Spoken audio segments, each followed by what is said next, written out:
Hello and welcome to my first Inside the Mind episode. So I recorded some game tape of me playing two tables at 5NL on Ignition Poker. So we're going to go through and review some of the key hands, and I'll give you the reasoning, the logic behind the decisions that I made. The good plays and the bad plays. We'll talk about all of them right here. So in this first hand, I had already open raised to 3 big blinds. Remember, it's 5NL, so 15 cents, 3 big blinds.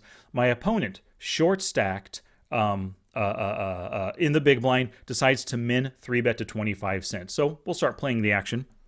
And of course, ace-jack suited, definitely worthy of calling. Suited, connected ace, I have the best position. Flop comes down 10-7 deuce with 1 club, so I've got the backdoor flush draw, backdoor straight draw, 2 overcards. This is actually a great opportunity to bet, and I'm kind of surprised looking back at this that I didn't bet. But at the same time, I don't want to face a check raise. I just have a lot of potential here, but not a great showdown-worthy hand. So it does make sense just to check, and maybe on any king, queen, a club, an ace, a jack, now I can bet, or even raise if he bets turn, or check if, or bet if he checks to me, or call if he bets big, whatever it might be. Let's see what happens right here. But I'm kind of down with a check, but I do think I would prefer a bet. I end up checking. Queen of clubs, picked up the flush draw, plus the gut shot. Opponent's checking. So as you can see, I don't know too much about him. But in my mind at the time, he was timing down a little bit before he called. And I knew that if he made any small bet, I'm just going to call. I don't know enough about him to know that he's capable of folding to a raise. And this is kind of a wet board right here, right? There's lots of pair potential, lots of flush draw potential, straight draw potential. I see no reason to bet, to raise him off of his hand. But I see all the reason to call because I've got the 1 over card now, the gut shot, the flush draw. So much potential at this point. Can't fold to a half pot bet. River comes a deuce, giving me the nut flush. 94 cents in the pot. He bets full pot right here. This tells me that he's committed. My guess is he has a top pair hand, maybe even a 2-pair hand, like queen 10 or something like that. I don't think he can find a fold at this point. So I decide I would think about making a min raise, but I go all in. And one of the reasons why I shove all in is I have such a strong hand. I have the nut flush right here. But I think weaker flushes are in his range. And I like the shove because it does make you look bluffy. I have the ace of clubs. He doesn't know I have a flush, but he can't have the ace of clubs. Maybe I could be using just the ace of clubs as a bluffing hand, or I guess a flush blocker. I could just be bluffing right here. And that's what my shove is intended to do, make him think I am bluffing. He only has $1.57 behind after committing 90 cents. So he ends up calling right there. And my nut flush takes it down. Absolutely love the fact that I won. Now we're looking at the hand history. You can see I do this in game right here. I bring it up on the side screen. Bam. He had pocket aces, right? He made a min 3-bet pre-flop, and he didn't c-bet the flop with pocket aces. He allowed me to get to the river super cheap, catch my flush to crack his aces. A big mistake on his part right there. And of course, I was able to capitalize it and take his whole stack in that hand. Absolutely love it. And you can see this is the start of my session. I only had 2 hands at that point, right? Now over here, pocket 10s. It's a few hands later. I have now $7 in my stack. Tight aggressive player, open raises. Pocket 10s, I could call, but I prefer the 3-bet. And so I end up just calling. Now, one of the reasons why I made that call, it's when you just call with a hand as strong as pocket 10s, they don't always think that you're going to have that. They could often put you on pocket 8s and below to set mine. 9s also as well, but 10s is quite often, especially a player like me. I'm showing a 23-15. I'm capable of 3-betting 10s. I'm under-repping my hand right here. Plus, he was an under-the-gun tight player. I don't necessarily want a 3-bet. And then he calls with ace, king, ace, queen, ace, jack, king, queen, and an ace, a king, a queen comes on the flop, right? It's kind of like a way to minimize the risk of loss. And at the same time, I'm not seeing any 3-betters behind me right here. I'm not really worried about anybody 3-betting, building that pot, potentially trying to push me off. He 3-bets, he 4-bets, and I have to fold kind of a thing. So I think my call is going to let me see the flop with a superior hand. And if I hit an overpair, now I can go for some kind of value, flop, turn, and river. I'm sorry, not hit an overpair, if I flop an overpair. So the queen 8-8, have the pocket tens, couple of checks. Now I could just check, but one of the things I love doing right here, it's just a queen. I love just calling. It gets any ace high or king high to pay for their potential overcard draw. And if they pay and call, they're giving me value, right? But if they fold, they're not going to be able to realize their equity, and my pocket tens are just going to take down that pot. I don't have to worry about an ace, a king, a jack coming on turns and rivers. So we've got queen 9 in this next hand over here. Taking a look at my own stats right here on this other table. I got queen 9 under the gun, come in for the raise. If we take a look around the table real quick, nitty player in the cutoff, 7/4. A fish with $1.51 or 30 big blinds in his stack on the button. We've got a tight aggressive, another tight aggressive. Maybe he could end up being loose aggressive, but hey, I've got the queen 9 suited, decent enough hand to play speculatively right here. And I just take that bad boy down, right? This is a hand outside of my kiss ranges, but occasionally when the time is right, when your opponents are right, you got to open raise with hands like this, especially when I don't expect 3 bets from anybody because no one's done it yet. Brand new player limps in. Now, a very nitty player, I have ace jack offsuit, but a nitty player in the next position decides to make a very small isolation raise to 3 big blinds. This tells me that he doesn't necessarily have a good hand. I think I can get him to fold right here. Oftentimes against a fish, you're going to see an isolation raise be 4, 5, or 6 big blinds from a tight player like this with a big strong hand. They don't want their pocket aces to get cracked easily, right? One of the things nits hate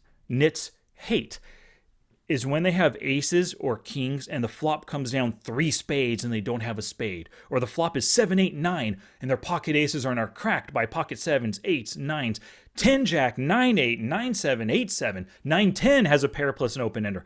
They want to avoid those beats, right? The nitty players with the strong hand. So I guarantee this is not a strong hand. So I decide to 3-bet and I make it big to really convince him to sell the idea that I've got the goods, baby. The initial posting player under the gun. Now, this is a key thing. Under the gun posting, starting with only a 60 big blind stack, absolute fish right here. Great opponent in the upcoming hands potentially to play against. He calls for 60 cents. Holy cow. Now, the original ISO raiser has 15 cents in, but he's nitty and he ends up folding. Sweet. Now, on the king high board, it's a king 8 deuce, very dry board. I'm thinking a fishy player like this, if he doesn't hold a king, he doesn't hold a pair, he's just going to check behind. He's going to allow me to potentially hit an ace or a jack on the turn absolutely for free. That pot is already so big, $1.31. He's got $2.40. If he has anything, he's going to be betting for value. It's an easy check fold for me right here. And if I bet, I would often bet, half pot, 65, 70 cents or so. And if he raises me for the rest of his stack, the money's pretty close. I might have to, it would be a tough fold. I could find a fold right there, but it would be tough. I'd rather just check, and he's probably going to check behind, which he did. Turn comes a jack. Now I hit some showdown value. My idea is to check, let him bet, potentially bluff, and I'm going to check, call, get value out of this player. I don't want to tell him that, hey, I have a jack right now. I'd rather check. He bets 84 cents, and then I end up calling. The river gives me that 2 pair. Ace jack, and I'm really hoping he would bet. He only had $1.56 in a $3 pot, right? I kind of figured he would bet with any king, any jack, maybe even a rivered ace. Ace 10 right here, right there, would have given me value. Let's see what he had. I hit that little hand history, and he had king jack, so how interesting. My ace jack, he out flopped me. He had me on the turn as well, but then on that river, I got him. And this is one of the biggest reasons why you want to play on ignition and target the fish. Now, my 60-cent 3-bet wasn't targeting him. I was targeting this player. I wanted him to fold.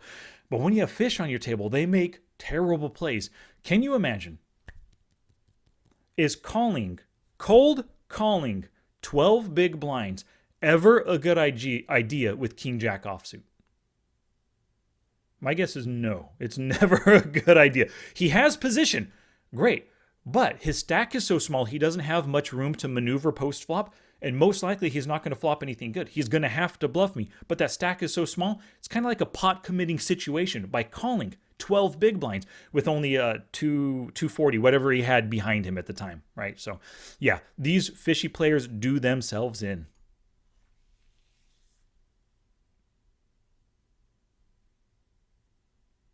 Yep, just reading into that fishy player. You can see I'm tagging him green. I absolutely know he's a fish for cold calling 12 big blinds, right? Now, same table, we got ace, jack, offsuit, $8.88, 5 NL. We face an open raise right here under the gun. Now, he's folded a few times, at least once to 3-bets in the past, so I'm just going to put him to the test. I have an ace, jack, offsuit. Why just call, right? Come in for the 50 cents. Now, the same fishy player decides to call once again.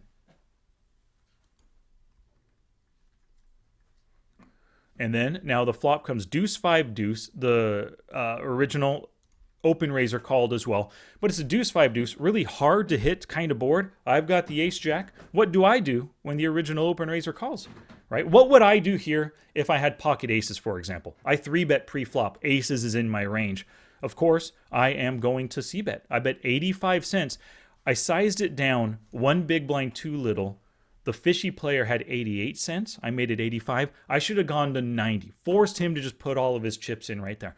That kind of told me, you saw my mouse cursor moving right there over his chip stack. That told me that I wasn't fully paying attention to the chip stacks of my opponents. But that half pot, little over half pot c-bet, took it down.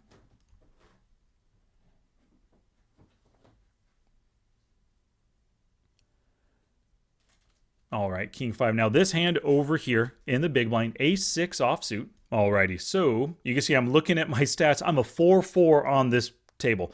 That means basically I'm super nitty, right? If any of these players are using a HUD, they're going to see my nittiness right here. Bam, the first 3-bet, I'm a 4-4. The idea was to make it look like I have a good hand, trying to get him to fold. It didn't work, but I flop an open-ender with an ace-high overcard. On the 3-5-4, he called my 3-bet. He probably didn't connect with that, right? Now, if he called with pocket 8s or 7s or pocket 10s or something, yeah, he has an overpair. He's not folding. But I got to take that one stab at the flop on a hard-to-hit 4-3-5 in a 3-bet pot. Now we've got an ace-deuce over here in the small blind, very next hand. Limper, super lovely fish limper. You can see I already color-coded him green. Limps 38% of the time. Limp calls 75%. But hey, I'm ISO raising. I hate limping in the micro stakes. If a hand's worth playing, it's worth raising. Ace deuce suited. Flop comes 5-4-5. Make a half pot c-bet. Look it, he folds 60% of the time. I've got the gut shot plus an overcard. What a great spot to be c-bet bluffing. A lot of players out of position would just check right there. No, no, no. If it looks like he can find a fold, you've got to be making the bet for yourself. So, this hand over here, I've got the pocket aces, 3 limpers, 1 player posting. That fish is posting his big blind right here under the gun. I've got pocket aces. I make it 8 big blinds. Here's the thing. Let's look at the players at the table. A loose aggressive player just limps. A tight aggressive player decides to limp as well. And I think they were just maybe wanting to see the flop against this player. They both have probably some kind of pocket pair, maybe a couple of decent broadways, queen 10 suited, jack king suited, king jack offsuit, things like that. I think they could potentially call and give me value right here. Plus, this one's a loose aggressive player. I mean, I just got to raise. I'm not going to check behind, and I'm not going to make it just 3 or 4 big blinds, right? I want to get max value. I made it 8. And the goal was to get, of course, this fish to commit. So I made it 8 big blinds. The tight aggressive player, 17-17 limps. And then what does he do? He's taking his sweet time. Couldn't decide what to do. I hit top set. He called pre-flop. It's time to go for value. I'm hoping he has ace, queen, ace 10, ace, jack. Something that he cannot fold. Still have top set. Remember, go for value while the getting's good. I've got a tight aggressive player who just, he didn't fold pre-flop. He didn't fold on an ace-high flop. He's not going to be scared on the jack. I'm double barreling for value right there on the turn. The river comes. You can see if we look at, always pay attention to stacks and pot sizes, right? He's got 286 behind, $4 in the pot. Can he fold any ace here? Any pair? Any 2 pair? Ace 10, ace deuce? He can't fold jack 10, turn 2 pair. He can't fold any of that stuff. Most likely not. So what do? I decide to go all in, like you've seen me do plenty of times in the past, because I want that all in. I want it to feel as bluffy as possible, and I want to maximize my value. Boom! He flopped a set of deuces. We cracked him with our flopped set of aces. Now over here, 10 deuce suited. Here's an interesting thing. They just saw me raise it to 8 big blinds with pocket aces, right? Loose aggressive player in a steal position, making it full pot, 3.5 big blinds right here. So I decide, he just saw me raise big with pocket aces. I bet you I can get him to fold with my 10 deuce suited, and I can pick up another 3, 4, almost 5 big blinds right here. Let's see what happens. We got our fishy player 71/0. Yeah, fish, right? Loving that. Tight player over here, he's only going to get it in with the top 3% of hands here when I 3-bet to 50 cents, 10 big blinds. Boom! Took it down, utilizing the fact that I had the best position, and he's in a steal position as well. Ace-5 offsuit, got to come in for an open raise in the cutoff right here. Hopefully, just isolating the fishiest player. If he decides to fold, we got a brand new fish and a tight player at the table. What a great spot. 3-way, gut shot, backdoor flush draw, gotta bet. Now, this is one of those boards where you can afford to bet less. Queen deuce 3 with 2 hearts. I have the nut flush draw blocker right here. There's not a ton of stuff that can continue that is loving their hand other than a top pair at this point. And this small bet right now allows me to make a bigger bet on the turn in relation to the pot. So I'm betting 1/3 pot. If anybody calls, I can make it half pot on the turn, thereby saving me some big blinds on the turn, but still increasing my bet size, going from 1/3 on the flop to half pot on the turn. That was the goal right now. And I do have some backup, backdoor flush draw, and the gut shot as well. Plus an overcard ace, right? So many reasons to be betting right here, trying to win and take it down. But then look at this. So he's a fishy player once again. Because it was just the fish coming in, I didn't think I really needed to make it big. I was thinking my 20 cents could get him to fold quite often, but he's only going to raise with a very strong hand. With 3 hearts on the board, he can't have the nut flush. He's only going to be raising me right here and challenging me with like a king high flush or maybe a jack high flush. I wasn't worried about anything. I was making a small bluff that could work sometimes that saves me chips. And he ends up calling. Whoa! Hit my flush. Nut flush at this point. Not scared of anything. Now it's time to just bet for value. So what I did was I kept my bet sizing consistent. Small on the flop, small turn, small river, because I want him to call and give me value. At the same time, I want him to suspect I'm bluffing the whole way. If I'm bluffing the whole way, my 20 cents, he could come over the top and re-bluff me for his full $1.40. He might even just come over the top with a king high or a jack high flush, right? So this bet served a few purposes. Get him to re-bluff me or shove with a weaker flush right here. Because if I had bet half pot, like to 60 cents, give or take, right? A king high flush will realize, well, I have a very strong flush, but he now suddenly bet big at 60 cents. Maybe he has the nut flush. I'm just going to call. So I'm kind of under-repping my hand, trying to sell that I've got a weak bluff attempt. And he calls.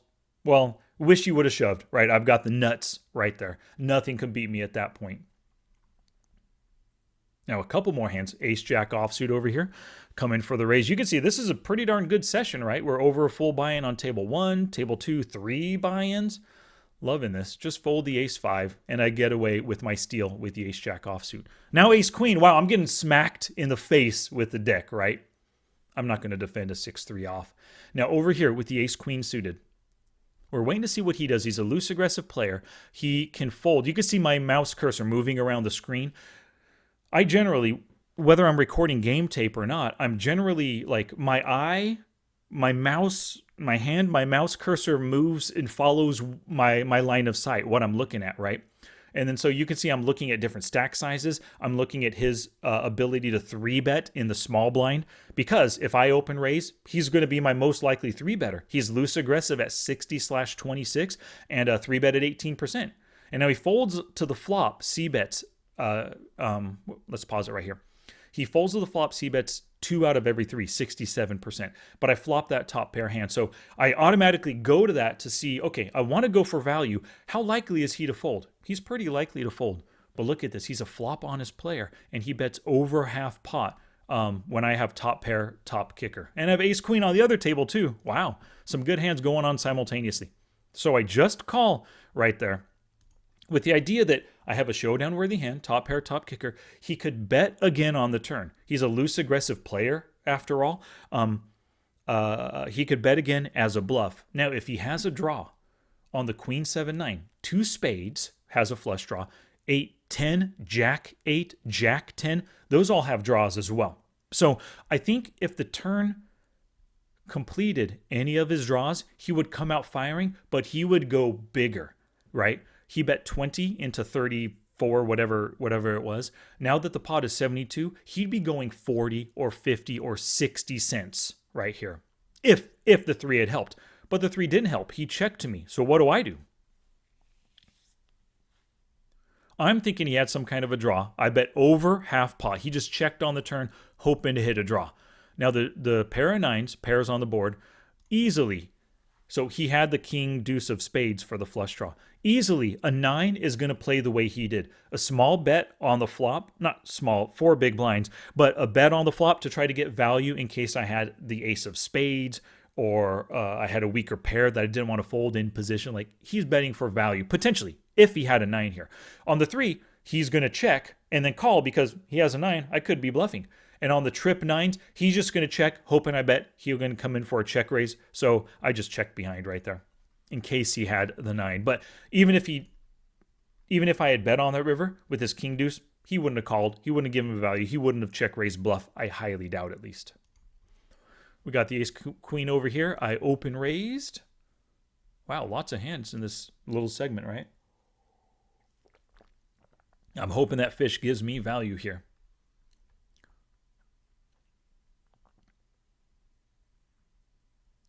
So you can see what I'm doing right here. I'm making a note from that prior hand on this opponent. He made a half pot donk blocking bet.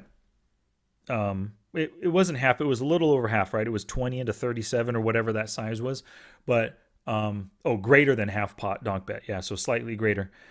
But he made that as a blocking bet with the flush draw. So I'm going to utilize that for the future. I'm making this note because quite often the fishiest players, this 54/0, let's see, I can't see any other HUD stats right now, but 50/35, some of the fishiest, loosest players, when they make blocking bets, they're going to go 1 or 2 big blinds. They're going to make it as small as possible to save themselves money.